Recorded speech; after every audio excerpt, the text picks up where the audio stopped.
What's up guys, and welcome, it's InfernoKun here with my teaser breakdown for the next episode of Game of Thrones, episode 4, Sons of Winter. Now after episode 3, which was simply amazing, it was definitely my most favorite episode so far. So yeah, that episode was really good. Now we have episode 4 coming up, and with all these events coming together, it's looking pretty awesome. So let's go ahead and talk about the whole slide first. Episode 4 slide, we have a picture of a White Walker, which is pretty awesome, and then we have a quote saying, "Do the dead frighten you?" So let me go ahead and say this real quick. White Walkers, that's a White Walker. We could be seeing a White Walker in this episode. That's pretty awesome, since Gared and Cotter might be escaping, and then once we're outside of the wall, we could encounter a White Walker, probably a bunch of them, probably just like one, like how whenever Sam and his, what's a quote-unquote girlfriend encountered that one White Walker and he killed it. So that could happen to Gared and Cotter. They could encounter a White Walker, and that'd be pretty awesome. I love White Walkers. The story behind them is pretty interesting. I'm hoping that we could likely see that in the game. Probably not, but I would love to see like a White Walker or maybe a group of them fighting Gared and Cotter. So that'd be pretty awesome. Hopefully Telltale adds the White Walkers. That would be pretty dang awesome. So enough of rambling on this. I'm gonna go ahead and show the teaser and break it down for you guys. Next time on Game of Thrones. What have you done, Gared? Frostfinger is calling for your head. Tell me Britt's death was an accident. Mera, what are you doing? Mera, just tell me what's going on. What are you hiding from me? We are weak. We have no allies. And Griff claims to be the new Lord of Ironrath. There's been a raven from Lord Whitehill. He's invited us to High Point. Drogon wouldn't have attacked without reason. By order of the Queen, Fuck you and your queen. deal with your friend. Nothing ever stays in the past, Asher. Gared. It's time to go.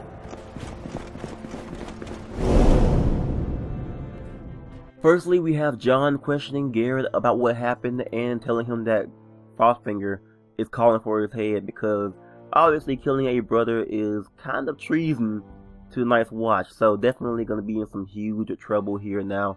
I kicked him off the wall. I didn't want to basically kind of break my promise to Jon, but I see that, you know, leaving him there would actually be not breaking your promise to Jon, because Jon said, hey, whatever you do, do not stir stuff up with Britt just because he killed your family. But yeah, so Gared's gonna have to answer for, you know, what happened to Britt. Whether or not you go ahead and lie about it, say it was an accident, or tell the truth, that might actually be a choice that you can actually go ahead and tell them. That probably won't really matter because of, you know, a brother is dead and you were the one who fought with him. Plus they have Finn over here, who is basically the evidence or the witness to what happened. So whether or not he actually tells them, because me and Finn were friends, he won't betray me like that. I hope not, but he probably will. But you know, it all depends. So like, wow, I hate it when people, you know, when you get in a fight and the guy won't leave you alone, and then keep on pushing you and pushing you and push you until he makes you finish it. So that's kind of a dick move, making you get in trouble just because you want to fight him so bad for some reason. And you know, that's basically the story of, you know, Britt and Gared here. So anyways, moving on to the next picture we have of Sarah walking in on Mera and the Cold Boy. Now obviously she saw Mera and the Cold Boy over here, Tom, might well call him Tom now, saw them over by the place talking before, and she was wondering, if this your future husband or something like that. And yeah, she's been suspicious ever since. And now she's asking what is going on, because Mera and the Cold Boy are in the same room.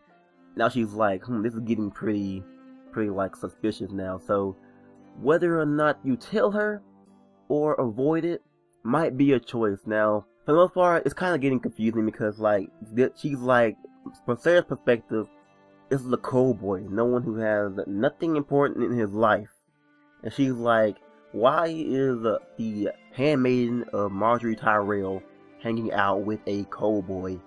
And that's kind of getting like suspicious. So yeah, would you guys lie or would you tell her the truth?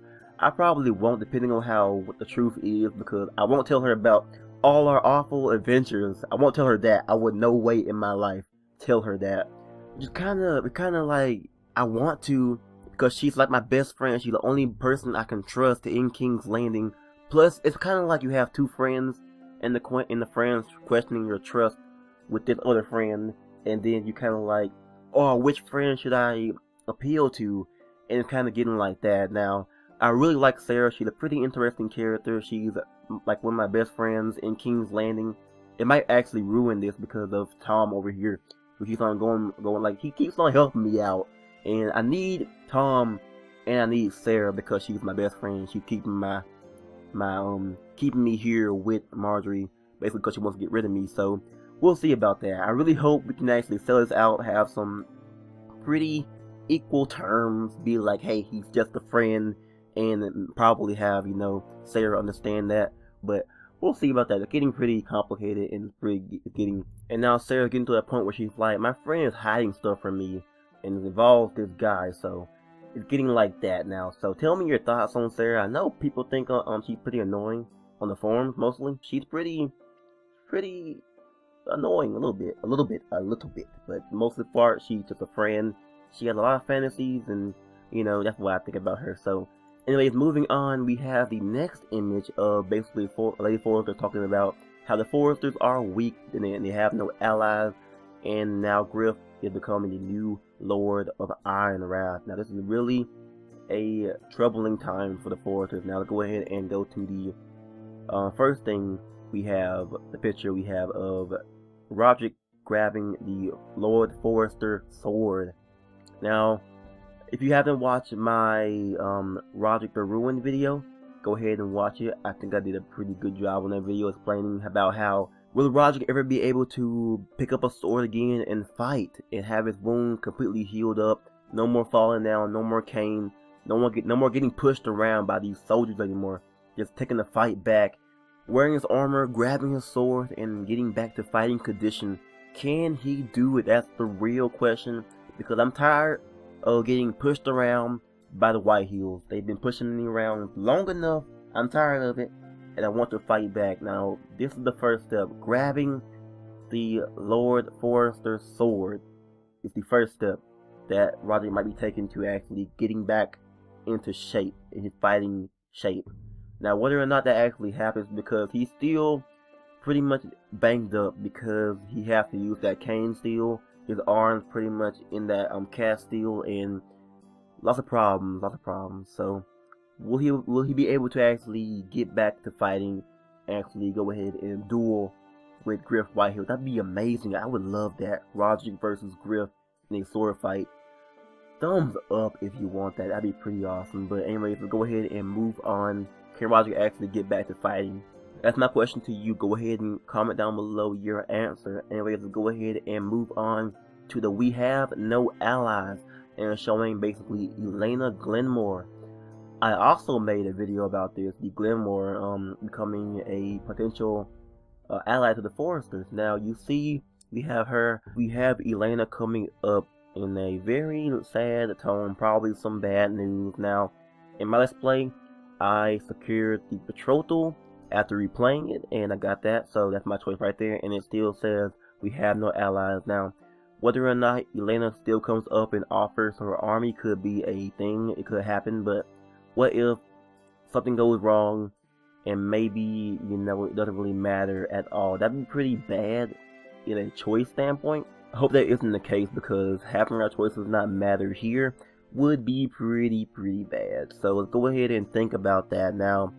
Hopefully that, you know, nothing goes wrong and we actually have the Glenmore army come and side with the Forresters and helps us out in the future, because we are offering half of Ironwood, and whether or not they actually go ahead and accept that, that's pretty much up to what Telltale's doing. So let's go ahead and move on. We have Griff claiming to be a new Lord of Ironrath. Now, from what Griff believes, he is the Lord of Ironrath, and Rodrik may still be Lord of House Forrester, but he's going to control the Ironrath and everything around it. So him being in control, that's what he wants. He wants to believe that he's actually in control, has all his power, and then maybe when his guards let down because he believes that he's in control, we can go ahead and strike back against him. I'm kind of thinking of what Gwen said, go ahead and let him believe that he's in power, just to have him, satisfied. But I'm saying, like, go ahead and do that, but then when he's off guard, strike back, because I'm not going to go ahead and do that for so long that they actually go ahead and forget and make peace. I will go ahead and strike back and in his house. Okay, so that's what I'm thinking. So let's go ahead and move on. Lady Forrester is explaining all this bad tragedies happening to the Forresters. So let's go ahead and move on to basically Lord Whitehill inviting the Forresters, or the council basically, to High Point. Now we don't know what his reasons are for dividing them there, but obviously when Lord Whitehill's around, stuff isn't tending to be as good. Now, of course, Ryan, he is there. He might make him watch for every kind of bad thing he has in plan for the Council of the Foresters, but I see it as an opportunity to go ahead and save Ryan from the Whitehills. Now, from what Gwen told us, there's a traitor among the Foresters, and there's, they know about their plan to go ahead and either rescue Rodrik or expel Griff. Now, he might go ahead and punish them for thinking like that, or something like that, because I don't see him actually doing any good things. Something bad is going to happen, and I can see it happening there. Now, they can go ahead and get Ryan back. What if he goes ahead and kills somebody like, maybe Eliza? I hope not, that'd be horrible. And, something else. So, hopefully, this can be an opportunity to go ahead and rescue Ryan. Nothing else, maybe. I don't see it being that way, that easy, but he has the reason for inviting him there, so we'll see what it actually is for. Anyways, moving on, we have over here Danny saying that Drogon wouldn't have attacked anybody without reason, which is a load of crap, because I obviously know what happened. I saw a dragon try to kill my uncle and my friend, so you don't play that wouldn't have attacked without any reason card. I mean, I saw what I saw. Dragons aren't the nicest things, and they barely even listen to her. So, I think at this part in the show, Daenerys' dragons have not rebelled against her or started doing bad things yet, because her dragon basically killed some farmer's child and killed all of his livestock, and then she went ahead and locked her dragons, or two of them, up.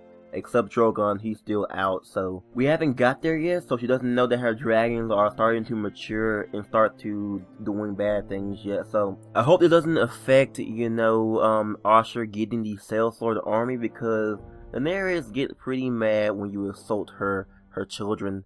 But anyways, even Asher, like, really, after she said that, so yeah, load of crap, your dragons are evil. But anyways, let's go ahead and move on. We have Croft and Beshka getting into a little argument where basically Beshka's being like the Hound, like she's like, fuck the queen, fuck you and your queen. So basically Croft's ordering or she's carrying a order to Beshka, and she's like, fuck you and your queen. Kinda like the Hound was whenever he got sick of, doing that stuff for the king. So, yeah, Croft's like, deal with your friend, and then Beshka is having a little emotional thing about the past. Now, hopefully, like, as of what we heard, she's been through a lot of pain, lots of pain in her life, physical pain mostly, and some stuff in the past might be affecting her now. Like, obviously, she isn't gonna come with us to Westeros as we go ahead after we get our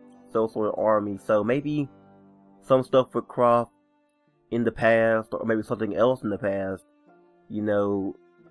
didn't work out, and she's thinking about it now, and she's actually, having some problems keeping that in the past. Now, we'll see about that. Hopefully, it doesn't really affect her too much. But anyways, lastly, let's move on. Lastly, we have the Night's Watch coming after Gared and Cotter. We have Cotter over here peeking, telling him that we have to go and escape the wall. Now, after a little dealing with, Cotter, he knows where the North Grove is, whether or not you go ahead and tell him you want him to help you out, or if you want to go solo, you can go ahead and do that and escape with Cotter. Now, here we have the Night's Watch after Gared and them, so basically that's the point where they're like, we're done with you, Gared, you killed a brother, and we're convicting you of treason against the Night's Watch. So After where it's time to go, they're gonna go ahead and run and escape in a nice watch, which is pretty interesting. Now, as far as that goes, we might have, you know,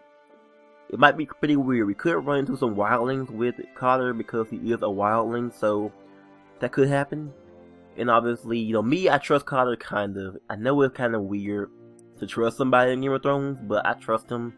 And with him being a wildling just makes that even 10 times as mad. So it looks awesome. I can't wait to actually do this. I'm hoping that he would stay in Night Watch a bit longer, but you know, obviously stuff happens, so we can't stay here. So that's pretty much it. So thank you guys for watching. This has been a long video, long breakdown, a lot to say, pretty interesting teaser, and an amazing teaser at that. So tell me your thoughts about anything in the teaser. Tell me your opinions and everything else.